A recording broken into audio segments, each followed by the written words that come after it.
안녕하세요. 선부중학교 2학년 학생 여러분, 현규쌤입니다. 이번 시간은 10강 백제 성립과 발전 두 번째 시간입니다. 지난 시간에 이어서 백제를 공부하는 거라 프린트는 똑같이 9페이지고요. 교과서도 46에서 47페이지, 54에서 55페이지에 해당하는 부분입니다. 자, 우리가 여러분 지난 시간까지 백제가 어떻게 성립하고 발전해 왔는가 고이왕과 한강의 중요성을 중심으로 살펴봤죠. 그리고 이렇게 한강을 차지한 백제가 고구려보다 성립과 발전은 조금 늦었지만 한강을 차지한 덕분에 가장 먼저 4세기에 전성기를 맞이하는 모습 살펴봤습니다. 그 과정에서 근초고왕과 침류왕의 업적을 살펴봤죠. 특히나 근초고왕의 업적을 잘 기억해두라고 했어요. 자, 이렇게 백제의 황금기를 살펴봤는데 이번 시간부터는 좀 다른 내용입니다. 백제에게 당했던 고구려가 복수열전을 펼치면서 백제의 위기가 찾아오는 모습을 우리가 이번 시간 살펴볼 거예요. 그래서 백제의 위기와 그 또 위기 이후에 부흥하기 위한 시도 그리고 좌절의 모습을 살펴보게 될 겁니다. 자, 백제가 위기를 맞이하게 된 거는 이 시기 5세기 누구의 전성기랑 관련이 있죠? 그렇죠. 고구려 광개토대왕과 장수왕의 전성기랑 관련이 있죠. 그리고 이 고구려의 광개토대왕과 장수왕 중에 백제에게 정말 큰 위기를 가지고 온 건 누굽니까? 그렇지, 아버지가 아니라 아들이었죠. 장수왕이었어. 왜? 광개토대왕은 관심사가 어디였죠? 북쪽이었어요. 하지만 장수왕의 관심사가 어디였어? 남쪽이었지. 남진정책. 그를 위해서 장수왕이 수도를 어디로 옮겨요? 그죠. 평양으로 수도를 옮기고 본격적인 남진정책을 추진을 했었죠. 여러분들. 자, 그런 고구려의 남진정책에 맞서서 백제가 어떻게 했죠? 누구랑 동맹을 맺었습니까? 신라랑 동맹을 맺고 나제 동맹으로 이걸 막아보려고 했지만 당시 백제의 왕이었던 누구? 그렇지. 계로왕. 이 백제의 위기 시기의 왕이었던 계로왕은 신라만 믿고 있을 순 없었어요. 당시 신라가 힘이 별로 없으니까. 그래서 계로왕은 누구에게 손을 펼쳤죠? 중국의 북조에 있던 북이에게 도움의 요청을 했지만 외교에서 누가 한 수 위였죠? 장수왕이 한 수 위였죠. 그래서 이 북이는 그 계로왕의 도움 요청을 어떻게 했습니까? 그대로 장수왕에게 일러 바쳤잖아. 그래서 분노한 장수왕의 침략을 받아서 여러분 결국 이 고구려 장수왕의 침략을 맞이하게 되고요. 이 침입으로 어떻게 됩니까? 백제의 수도였던 한성이 그대로 함락이 되어버리고 왕이었던 계로왕은 목이 잘려서 죽게 되죠.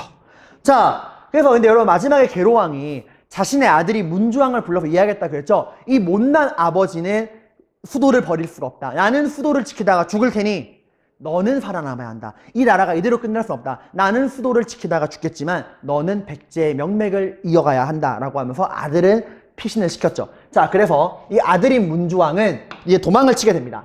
여러분 그 고구려 전성기 때 기억하겠지만 장수왕이 한강을 차지한 걸로 만족하지 않았다 그랬죠. 한반도의 중부 충주 지방까지 내려와서 중원 고구려비까지 박아버리잖아요. 그래서 그런 고구려의 추격을 피하고 살아남기 위해서 어디까지 도망쳐? 고구려군이 따라오기 힘든 산골 지방 웅진으로 도망을 칩니다. 여기 한번 볼게요, 여러분들. 자, 잠깐 지도 좀 볼게요. 자, 원래 백제가 털을 잡았던 백제의 시작이자 전성기를 함께했던 이 한성이 고구려 장수왕의 침략으로 함락이 되고 살아남기 위해서 어디로 도망을 친다고요? 여기 웅진, 오늘날의 공주, 이 산골짜기 지방까지 도망을 칩니다. 여기 가보시면 알겠지만 당시 백제가 이 웅진에 털을 잡은 게 공산성이라는 지역인데요. 완전 산악지방이야. 앞에는 강이 흐르고 뒤에는 산악지방. 그러니까 오직 살아남기 위해서 방어에만 초점을 두고서 수도로 선택한 곳이 여기입니다. 자, 아무튼 볼게요, 이제. 자, 그래서 수도, 한성이 함락되고 어디로? 웅진, 공주 지방으로 수도를 옮겼다라는 겁니다. 근데 여러분, 보통 우리가 장수왕의 평양 천도도 그렇고 이제 수도로 옮기는 걸 천도라 그러잖아요. 천도는 보통 우리가 뭐라 생각하죠? 왕권 강화라 생각을 하죠. 하지만 여러분 이 웅진 천도는 왕권 강화랑 관련이 있다 없다? 없다. 오히려 이거는 왕권이 약화되게 돼요. 그럴 수밖에 없죠. 이게 왕이 자신이 스스로 계획을 세워가지고 수도를 옮길 때는 기존의 수도의 자리 잡고 있던 귀족들의 힘도 약화시키고 왕의 힘을 강화시킬 수 있지만 이건 왕이 계획해서 수도를 옮긴 게 아니잖아. 장수왕의 침략이라고 하는 이 국가적인 재난 앞에서 살아남기 위해 허둥지둥 도망치는 과정에서 수도가 옮겨지게 된 거잖아. 그러니까 당연히 이거 왕이 계획한 천도가 아니다 보니까 왕권 약해질 수밖에 없어. 왜냐? 여러분이 웅진 지방 귀족이에요. 웅진으로 도망쳐온 왕이 존경스러워 보일까? 아니 좀 한심해 보이겠죠. 저거 왕이 얼마나 못났으면은 수도를 버리고 여기까지 도망쳐와? 저거 왕이 왕도 아니야 라고 하면서 이 웅진으로 천도한 이후부터는 백제 왕은 귀족들에게 굉장히 무시를 당하게 됩니다. 못난 왕이라 이거죠.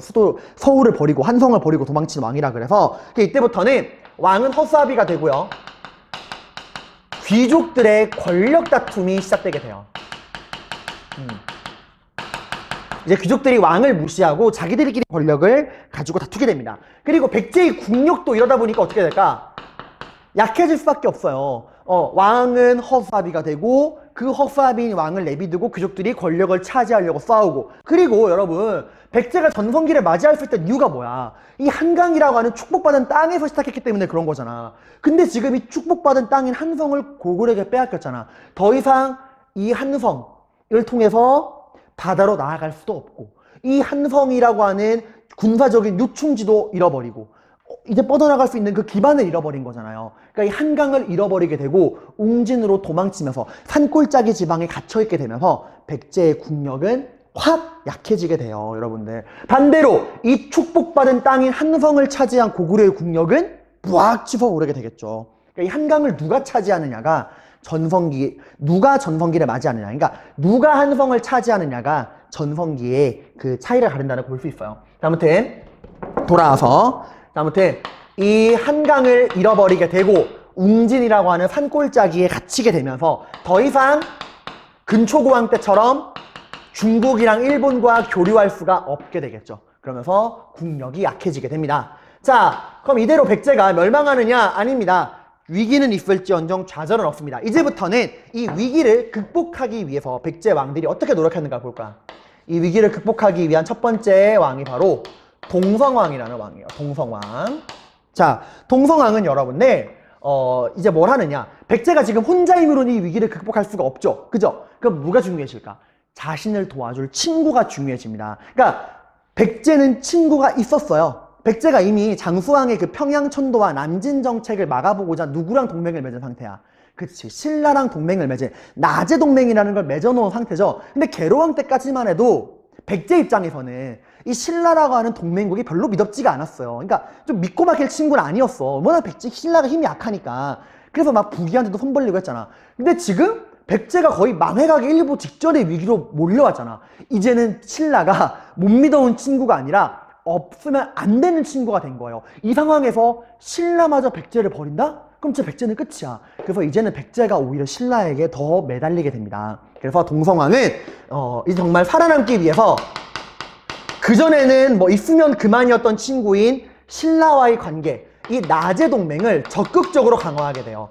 이제 우리 이제 우리 백제는 신라마저 없으면 안 된다. 나제 동맹을 강화하게 됩니다. 여러분 이거 강화야? 맺은 게 아니야.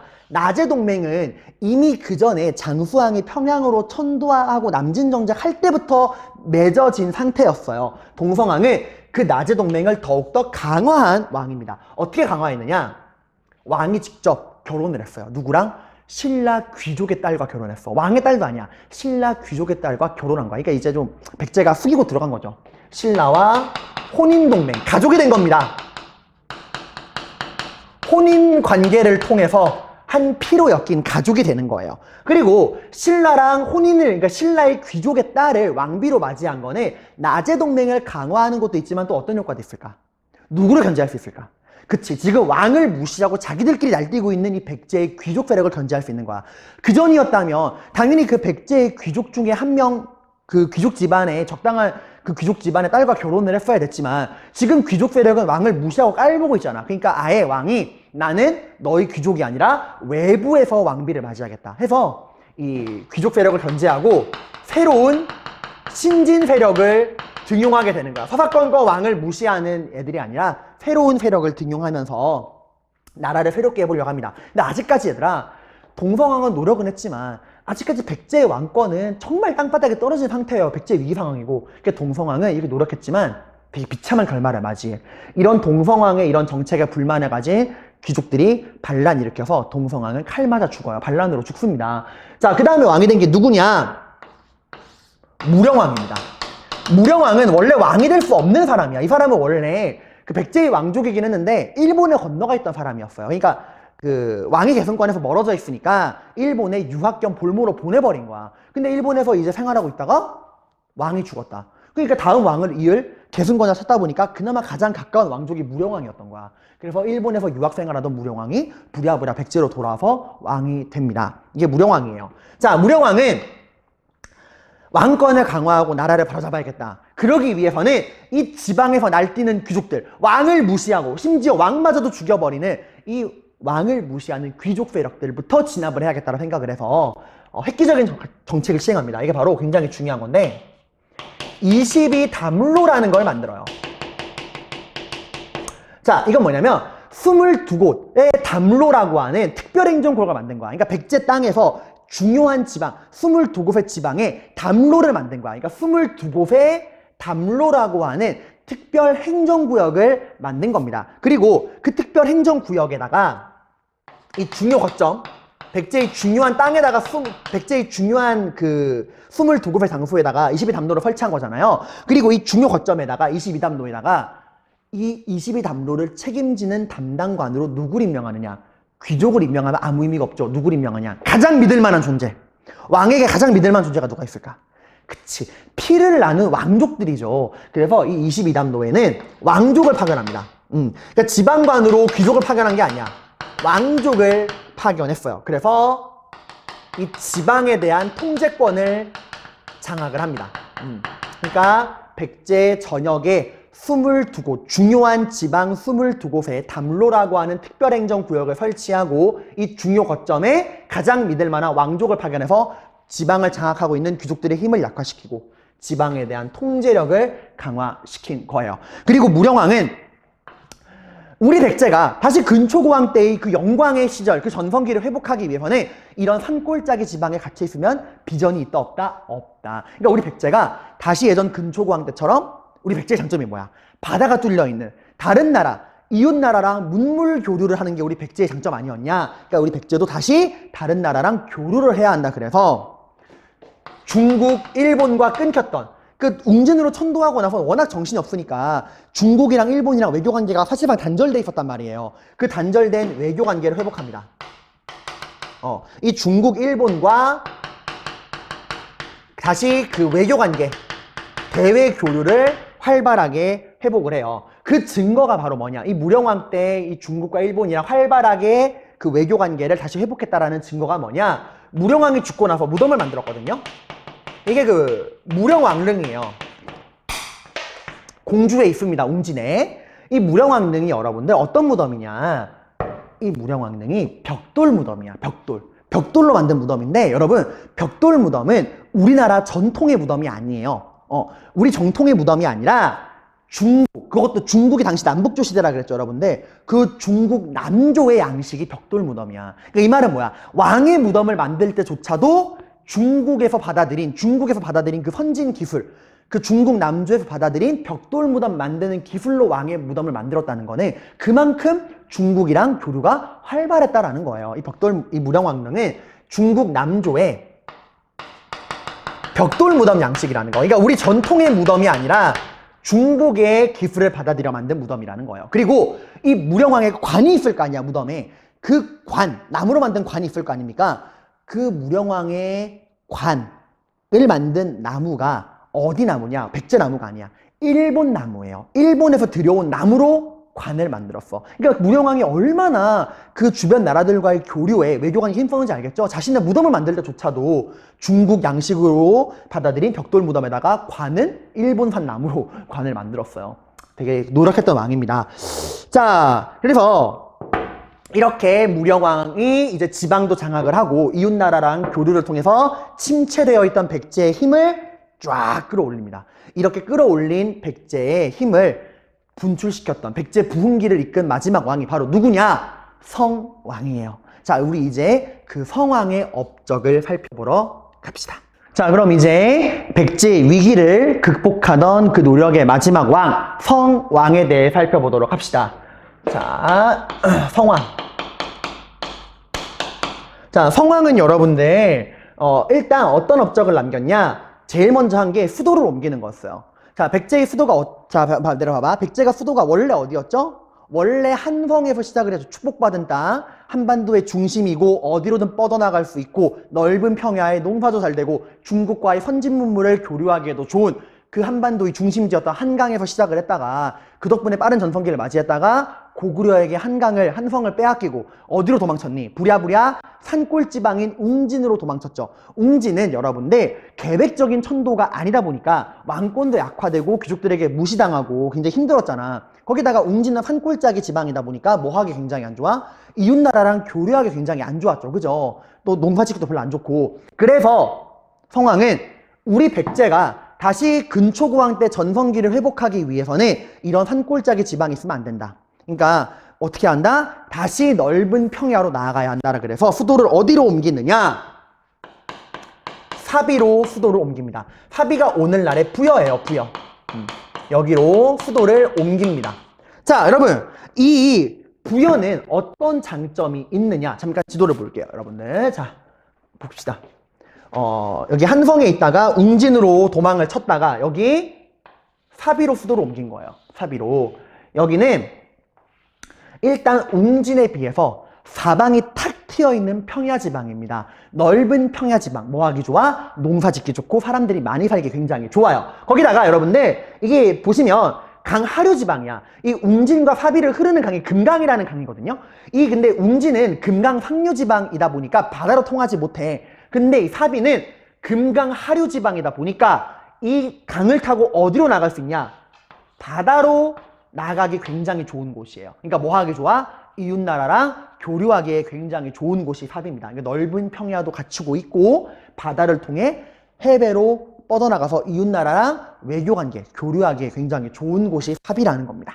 자, 근데 평야지방이라고 했잖아. 그러니까 이 산골지방을 벗어났다는 것 자체가 평야로 나아가다 자체가 더 이상 평야로 나아가도 무섭지 않다. 그만큼 백제가 어느 정도 힘을 회복한 거예요. 힘을 회복했으니까 산악지방을 벗어날 수 있는 거야. 자, 봅시다. 그래서 사비로 천도를 했다. 사비는 어떤 장점이 있다? 넓은 평야지방이다 보니까 여러분들 뭐 하기 좋다? 농사 짓기가 좋고 당연히 사람들도 많이 살 수 있다라는 장점이 있죠. 그리고 강을 통해 바다로 나아갈 수 있으니까 뭐 하기 좋다? 이웃나라랑 문물 교류, 특히 중국과의 선진 문물을 받아들이고 일본과도 교류하기 좋다. 다른 나라랑 교류하기 좋다라는 거죠. 자, 그리고 또 어떤 게 있느냐? 여러분, 천도잖아. 수도로 옮기는 거잖아. 근데 그 전에 웅진으로 도망친 거는 부랴부랴 급하게 도망치다 보니까 귀족들에게 무시를 받았지만 지금 이 사비로의 천도는 누가 철저하게 계획하에 진행하는 거죠? 그쵸? 왕이 철저히 계획하에 진행을 하는 거죠. 어떤 효과가 있을까? 그치? 웅진에서 사사건건 왕을 무시하던 웅진의 귀족들의 힘을 약화시키고, 그죠? 고인물들의 힘을 약화시키고, 새롭게 왕에게 충성하는 신진 세력들을 등용할 수 있죠. 사비에 있는 귀족들 입장에서는 왕이 자기들이 사는 곳으로 옮겨온다니까 당연히 왕에 대한 충성심이 올라가잖아. 고인물, 웅진에 썩어빠진 고인물들을 치우고 사비의 새로운 유비들을 끌어들일 수 있는 효과가 있습니다. 왕권이 강화되어 신진 세력들, 왕에게 충성하는 신진 세력들이 등용이 되게 되는 거죠. 자, 그래서 이제 백제의 수도 변천을 잠깐 정리해보면 여기 여러분 잠깐만 옆에 자리 적당한 데다 쓰세요. 백제의 수도 변화. 4세기 어디였죠? 전성기를 맞이할 때 한성이었다가 장수왕의 침략으로 장수왕의 그 남진 정책을 통해서 계로왕이 사망하게 되면서 어디로 옮겼죠? 웅진으로 옮겼고 그 이후에 많은 시간을 거쳐서 동성왕, 무령왕 등의 노력을 거쳐서 드디어 6세기 성왕 때 어디로 옮겼죠, 여러분들? 그렇지. 사비로 수도를 옮겼죠. 부여. 수도를 옮기게 된다라고 하는 거 기억해 두셔야 됩니다. 언제 옮겼는가? 어떤 의미가 있는가? 자, 그리고 여러분들 나라 수도만 옮긴 게 아니야. 성왕은 나라의 이름도 바꿉니다. 국호를 바꿔요.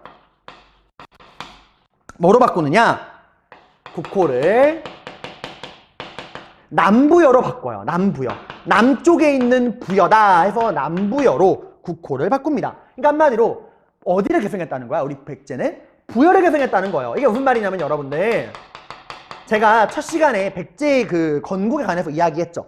백제를 만든 온조와 비류는 어디 출신이야? 얘들 원래 누구의 아들이니? 그치, 주몽의 아들이었잖아. 정상적인 상황이었다면 주몽을 이어서 고구려의 왕이 됐을 애들이란 말이에요. 그쵸? 근데 어떤 일이 벌어져? 주몽이 부여에 남기고 온 아들인 유리가 등장을 하고, 주몽이 그 유리를 자신의 후계자로 삼으면서 얘들이 쫓겨났죠. 그래서 이 온조랑 비류가 고구려에서 쫓겨나서 만든 나라가 백제라고 이야기를 했어. 이 말에 백제를 그 세운 건국자가 어디 출신? 그래, 고구려 출신. 그러니까 한마디로 백제는 고구려의 아들 같은 나라란 말이에요. 그죠? 그러니까 이거 정통성에서 밀리는 거야. 뻑하면 고구려가 야, 니네 나라 그 건국자가 우리 주몽 아들이야. 이렇게 돼버리니까 백제는 늘 고구려의 아들 같은 존재. 약간 고구려에게 정통성에서 밀리는 아래에 있는 느낌을 받았단 말이야. 근데 이제 성왕이 말하는 거야. 우리는 고구려를 계승한 나라가 아니야. 우린 주몽의 후손이 아니야. 라고 말하면서 뭘 얘기하냐. 우리는 부여에서 내려온 존재야. 라고 이야기를 하는 거예요.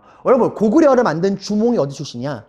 그치, 부여의 왕자님이었잖아. 그치? 그러니까 그 정통성을 역으로 올라가는 거야. 우리는 주몽의 후손이 아니라 그 주몽이 나온 부여의 후손이 우리 백제야. 그러니까 우리 백제는 너희 고구려를 계승한 게 아니라 너희 고구려의 뿌리인 부여를 계승한 나라야. 즉 우리가 너희 고구려보다 정통성으로 위에 있어. 라고 딱 그 명분 싸움에서 이제 우리가 너희 조상님이야 이런 식으로 나와버리는 거예요. 오히려 그래서 이게 그런 의미입니다. 자, 그래서 여러분들 생각해보면 이런 거예요. 한번 정리해볼게요. 이제 이것도. 자, 여러분 부여가 있죠. 그리고 이 부여를 탈출해서 만든, 주몽이 부여를 탈출해서 만든 나라가 바로 뭐? 이게 바로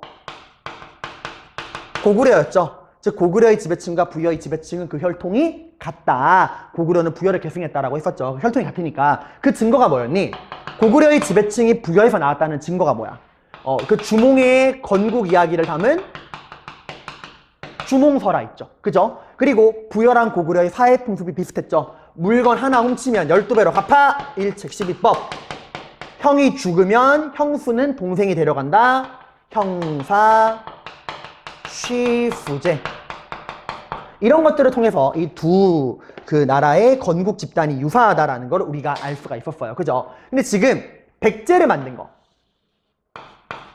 이 백제를 건국한 온조랑 비륜 또 어디 출신이야? 그렇지, 고구려의 건국자인 주몽의 아들이었잖아. 그지? 그쵸? 그래서 이 백제가 고구려랑 그 지배층이 혈통이 같다라는 거죠. 그 증거가 바로 뭐냐? 그 온조가 고구려를 벗어난 이야기를 담은 온조설화가 있어요. 온조랑 이제 비류가 유리가 와가지고 쫓겨나가지고 그 한강으로 내려와서 나라를 만들었는데 뭐야 하는 그 온조설화가 있고요. 또 하나, 지배층이 같다 보니까 뭐가 굉장히 비슷하냐? 무덤이 굉장히 비슷합니다. 여러분, 이 무덤이라고 하는 건 되게 잘 바뀌지 않아요.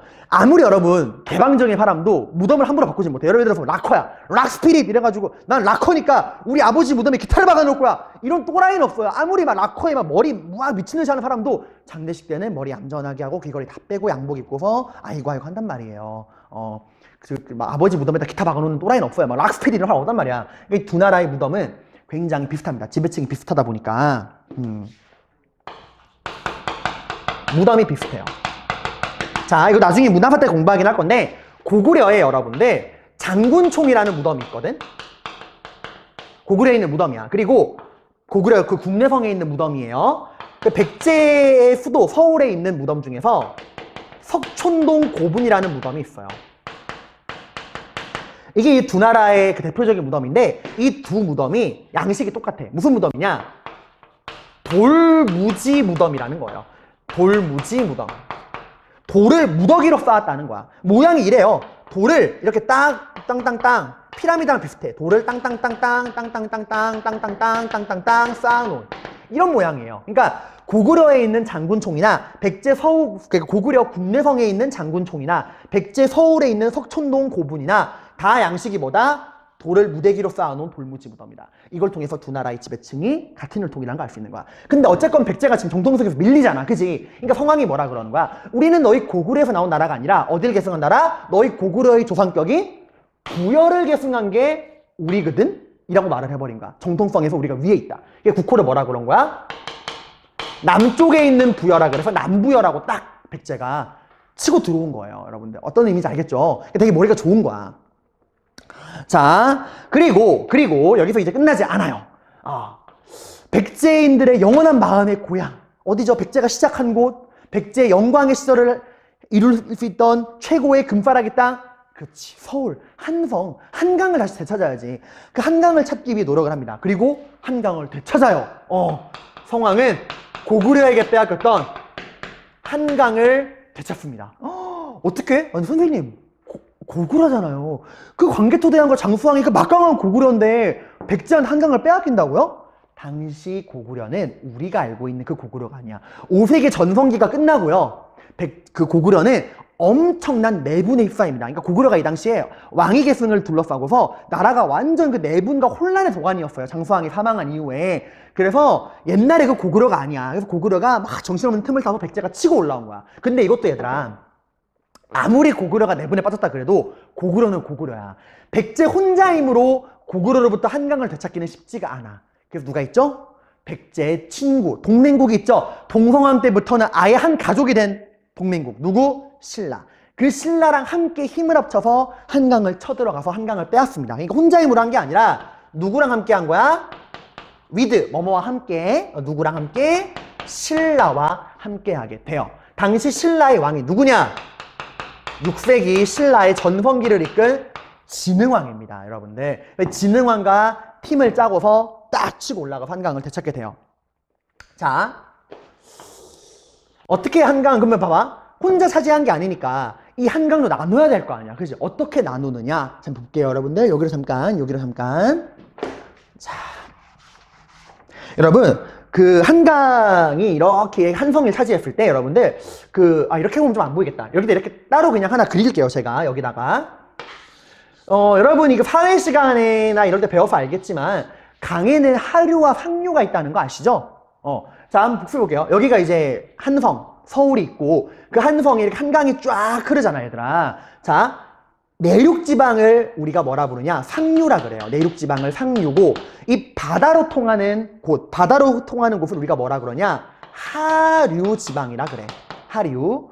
이해가죠, 여러분들? 근데 지금 백제와 신라가 힘을 합쳐서 한강을 쳐들어온 거야. 어떻게 나누기로 했느냐? 신라는 가까운 상류, 한강 상류지방을 가져가기로 했고요. 백제는 한강 하류지방을 가져가기로 이렇게 딱 나눈 거야. 그래서 하류지방은 백제가, 한강의 상류지방은 신라가 가져가게 됩니다. 자, 봅시다. 한강을 이제 차지했다. 한강 하류는 누가? 백제가. 한강 하류는 백제가 차지했고요. 상류지방은 누가 차지했다고요? 신라가 차지했다라는 거예요. 근데 여기서 여러분들, 그럼 얘들아, 상류랑 하류 중에 어디가 더 좋을까? 어디가 더 좋은 땅일까? 봐봐, 얘들아, 잘 봐봐. 얘들아, 한강에 같이 있는 이유가 뭐니? 그래, 넓은 평야지방도 있고 뭐 농사짓기 좋고 중심지라는 것도 있지만 어디로 통하기 좋다? 그래서 바다를 통해서 중국과 일본과 다른 나라랑 교류하면서 선진 문화를 받아들이기 좋다는 게 한강의 장점 아닌가요? 근데 그런 한강의 장점은 사실 어디밖에 통용이 안 되는 거야? 하류지방이야. 하류지방이나 바다를 통해서 중국과 교류해가지고 선진 문화 받아들일 수 있지. 상류는 내륙지방이잖아요. 별다른 의미가 없는 거야, 상류는. 그러니까 진흥왕 입장에서는 이게 마음에 안 드는 거예요. 그래서 진흥왕이 일생일대 결단을 내립니다. 여러분, 신라가 나중에 배우겠지만 삼국 중에 가장 발전이 느려요. 가장 뒤떨어진 나라였거든요. 왜 그러느냐? 신라는 이 경상도 지방에 치우쳐져 있다 보니까 뭐가 안 되냐? 가장 아시아에 발전된 나라, 중국. 그 중국으로부터 선진 문화를 받아들일 수가 없어. 그러니까 본인 혼자의 힘으로 바다를 건너서 중국이랑 교류가 안 되는 거예요. 백제처럼 이렇게 바다가 가까운 것도 아니고 고구려처럼 육지랑 연결된 것도 아니고 이 구석에 있다 보니까 중국과의 교류가 힘든 게 신라의 태생적인 한계였어. 그래서 진흥왕은 이대로 우리 신라가 내륙지방에 갇혀있다간 답이 없다. 우리 신라도 누구랑 중국과 직접 교역할 수 있는 그 교역 창고가 필요하다. 그 중국과 직접적으로 교류할 수 있는 창고가 바로 어디? 한강 하류지방이라는 거야. 근데 한강 하류는 지금 동맹국인 백제가 가져갔잖아. 백제는 지금 축제 분위기인 거야. 와, 근초고왕 때의 고향 잃어버린 우리 고향 찾았다. 축제 분위기인 거야. 진흥왕은 동맹국과의 의리도 중요하지만 우리 신라의 발전이 더 중요하다. 욕은 내가 먹겠다. 배신이다. 이래가지고 동맹국에게 공격당한 거 생각도 못할 거 아니야. 그 축제 분위기에 휩싸인 백제를 기습해서 한강 하류 지방까지도 신라가 차지해버립니다. 배신을 일으킨 거죠. 나제 동맹이 맺어진 지 140년인가 120년이 됐어요, 이 당시에. 그러니까 굉장히 오랜 시간 동안 함께해온 동맹국인데 이 국가의 이익 앞에서 진흥왕은 냉정한 결단을 내린 겁니다. 동맹국을 배신하고요. 한강 하류 지방을 신라가 차지해. 이때부터 신라는 어떤 이득이 있을까? 어디랑 직접적으로 교육이 가능해? 바다를 통해서 어디와? 중국과 직접적인 교류가 가능한 중국으로부터 선진 문화를 받아들일 수 있는 창고를 드디어 신라가 획득하게 되는 거예요. 그러니까 뭐 신라 입장에서는 이득이겠지만 누구는 기가 막힐까? 그렇지, 백제 입장은 정말 어이가 없는 거죠. 배신한 거잖아, 배신. 그래서 이제 이 진흥왕의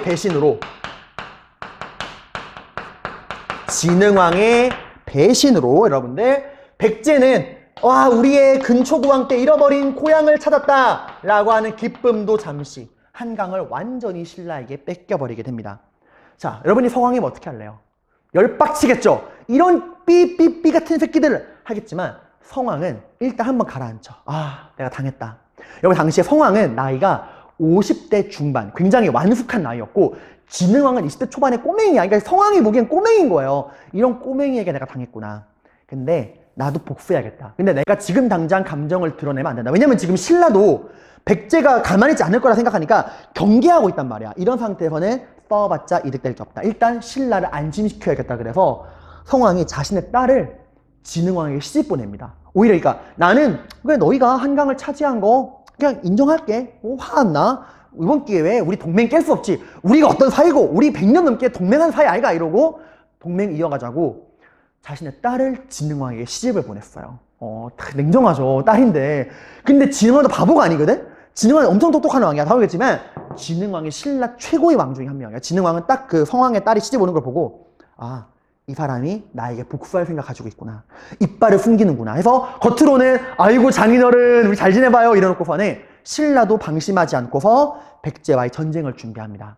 그래서 시간이 좀 흐르고 성왕이 결국 복수의 칼을 딱 꺼내 들어요.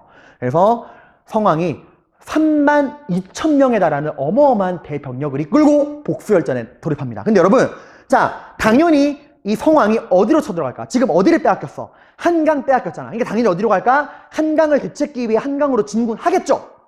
신라도 그렇게 생각을 했어. 당연히 성왕이 복수한다면 빼앗긴 한강을 찾으러 올 것이다. 해서 신라의 그 병력들이 다 어디 모였었냐? 한강을 지키기 위해 모였었거든? 근데 성왕은 그렇지 않았어요. 자, 성왕이 어디로 갔냐? 봅시다, 여기. 성왕은 당연히 신라는 이 한강 지방을 지키기 위해 집중하고 있을 것이다. 나는 여기가 아니라 신라 본토를 치겠다. 해서 한강으로 간 게 아니야. 신라 본토로 쳐들어가요. 그러니까 백제가 신라 본토로 쳐들어간 거야. 그러니까 신라 입장에서 통수 맞은 거죠. 그래가지고 초반에 백제군이 신라의 그 본토로 막 밀고 들어옵니다. 어디까지 밀고 갔냐? 당시에 충청도 충북의 옥천에 관산성이라고 하는 성이 있어. 여기까지 이제 백제가 승승장구하고 쳐들어가게 돼요. 신라는 한강에 박아놓은 병력을 부랴부랴 데리고 오고 있는데 그때까지 시간을 벌어야 되잖아. 근데 이제 백제군이 와 파주치에서 밀고 온 거예요. 당시 근데 백제군을 이끌던 사령관은 성왕이 아니었어. 성왕이 당시 나이가 많아가지고 성왕의 아들이었던 위덕왕이 사령관이 되어서 신라의 영토로 진군하고 있었어요. 근데 자기 아들이 생각보다 너무 잘 싸우는 거야. 성왕은 이제 성왕도 왕인데 아버지잖아. 그래서 내 아들, 자랑스러운 내 아들, 네가 내 복수를 해주는구나 해서 잘 싸우는 아들을 칭찬하고 격려하기 위해서 한밤중에 성왕이 호위병 50명만 데리고 그 아들이 싸우고 있는 이 관산성으로 아들을 만나러 갑니다. 근데 참 이게 진짜 불행하게도 이 아들을 만나러 가던 성왕이 신라군에게 붙잡혀. 신라군 어디서 튀어나와? 그래, 한강에 배치되어 있던 신라군이 이 백제군의 침략을 막기 위해 지금 내려오고 있잖아. 이 내려오는 길에 성왕이 가는 걸 본 거야. 그래서 성왕을 잡아버린 거예요. 50명밖에 없으니까. 그래서 성왕이 신라군에게 붙잡힙니다. 어떻게 이런 일이 있어?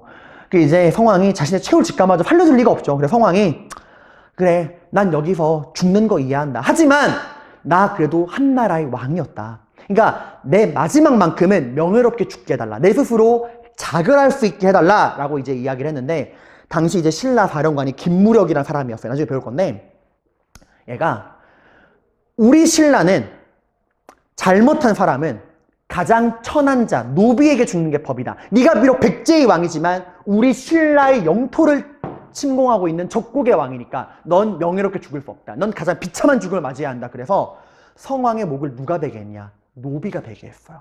근데 성왕이 이럴 수 없는 거다 이렇게 했는데 이제 그 성왕의 목을 노비가 잘라버립니다. 그리고 그 성왕의 목을 이 관산성으로 딱 신라군이 가지고 온 거야. 그래서 이제 관산성에 주둔하고 있던 백제 위덕왕한테 야, 이거 니네 아빠 모가지야 하고 성왕의 목을 딱 보여준 거예요. 상대에 꼽아가지고.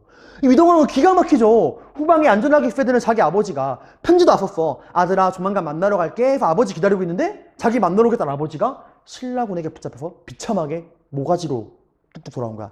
이때 위덕왕이 이성을 잃어버려요. 그래서 무차별적인 무분별한 돌격을 하다가 이 신라군의 매복에 걸려서 백제군이 거의 전멸에 가까운 피해를 받습니다. 위덕왕은 살아 도망가긴 하지만 당시 백제군은 거의 전멸해버려요. 그리고 신라 여기서 끝이 아니야. 그 성왕의 목을요, 신라 수도인 경주로 가지고 와서요, 경주로 가지고 와서 그 왕궁의 계단 있잖아. 신하들이 밟고 다니는 계단. 그 계단에 성왕의 목을 묻어버립니다. 그러니까 이제 계단에 묻어버리니까 이제 백제의 신하들이 오면, 그러니까 신라의 신하들이 출퇴근할 때마다 그 성왕의 머리를 밟고 계단을 올라가게. 그렇게 된 거예요, 여러분들. 정말 비참하죠. 여러분, 여기서 정말 비참한 거 누군지 알아? 성왕의 딸, 누구에게 시집 갔어? 진흥왕에게 시집 갔잖아. 근데 자기 아버지가 죽어가지고 목으로 돌아와가지고 왕궁 계단에 묻힌 거예요. 어떻게 됐을 것 같아, 이 공주는? 기록에 남아있지는 않지만 야사에 따르면 진흥왕이 불러서 우리나라를 침략한 너의 아버지의 목이다, 보아라 라고 보여줬다 그래. 그래서 이제 그 딸이 결국 스스로 목을 매달아서 자살했다는 야사도 있는데 아마 죽었겠죠. 어떻게든 살아남을 수 없었겠죠. 참 비참한 이야기죠. 이때부터 여러분, 이제 백제랑 신라는 돌아올 수 없는 강을 건넌 거야. 나제 동맹이 웬 말이야. 이제 완전 서로 죽고 죽이는 원수가 된 거예요. 이제 어느 한 나라가 멸망하지 않으면 안 되는 철천지 원수가 되어버립니다. 참 그 국가의 이익 앞에서는 동맹도 친구도 없는 거예요. 아무튼 자, 이제 진흥왕의 배신으로 한강을 상실했다가 복수열전에 나선 성왕, 이 관산성 전투에서 어떻게 했죠? 아들 만나러 가던 성왕이 한강에서 돌아오던 신라군에게 재수없게 매복에 걸려서 성왕이 사망하게 되고요. 나제 동맹이 완전히 어떻게 됩니까? 나제 동맹이 완전히 깨어지게 돼요. 한강은 누가 차지한다? 신라가 차지한다. 그래서 6세기 누가 전성기를 맞이할까? 한강을 차지한 신라가 전성기를 맞이하게 되고요. 이 백제의 부흥 시도는 참 그 성공하기 직전까지 갔다가 이렇게 비참하게 끝을 맞이하게 됩니다.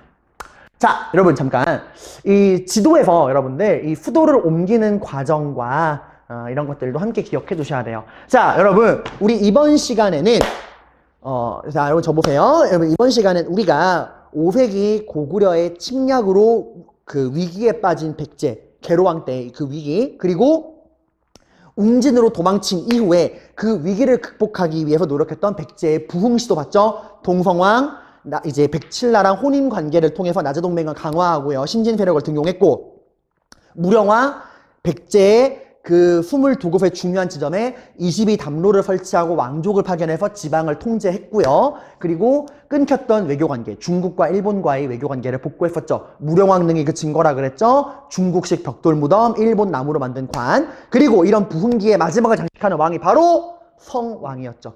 수도도 어디로 옮겨? 드넓은 평야, 다른 나라랑 교류하기도 좋고 평야 지방에 있는 사비, 부여로 옮겨서 왕권도 강화했고요. 국호도 뭘로 바꿔? 우린 고구려를 계승한 나라가 아니야. 우린 고구려 아들이 아니야. 우리는 부여의 후손이야 라고 하면서 고구려를 이기기 위해서 남부여라는 명칭으로 바꾸고 신라랑 동맹을 맺고 한강을 되찾았죠. 그리고 한강 하류는 백제, 상류는 신라 나눠 가졌지만 결국 배신당해서 한강 다 신라에게 뺏기고 목이 잘려서 신라 왕궁에 묻히는 신세로 끝이 나게 됩니다. 참 이런 거 보면 이 국제관계라는 게 참 냉정해요. 전 여기서 제일 불쌍한 건 성왕도 불쌍하지만 성왕의 딸이 너무 불쌍한 것 같아요. 너무 비참한 거 아니야? 사위가 장인어른 죽인 다음에 그 목 갖고 온 거예요, 여러분들. 참 여러 가지 마음 생각이 들죠. 아무튼 이렇게 해서 우리가 이번 시간 백제에 대해 살펴봤고요. 다음 시간에는 신라의 성립과 발전에 대해서 공부해 보도록 할 겁니다. 고생하셨습니다.